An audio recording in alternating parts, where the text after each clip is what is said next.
في قرية ساحرة بين التلال الخصبة والمزارع الجذابة، حيث يعيش الناس في تناغم مع الطبيعة، كانت هناك امرأة تدعى سوزانا تعرف بمواهبها الباهرة في عالم الطهي، وقد اشتهرت باللقب المحبب شيف سوزن. منذ صغرها أظهرت سوزانا تألقا غير عادي في المطبخ، وغالبا ما تراقب والدتها وجدتها وهما تجهزان الأطعمة.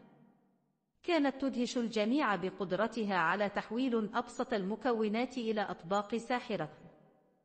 نمت سوزانا محاطة برائحة الأعشاب الطازجة والتوابل العطرية، مما صقل حسها بالنكهات واستلهم إبداعها في الطهي.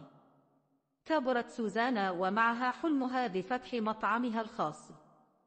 بعد سنوات من العمل الجاد والتفاني، افتتحت أخيرا مطعمها الصغير في وسط القرية، وسرعان ما أصبح الوجهة المفضلة للسكان المحليين والسياح على حد سواء بفضل الأطباق اللذيذة والشعور الدافئ الذي يبثه المكان.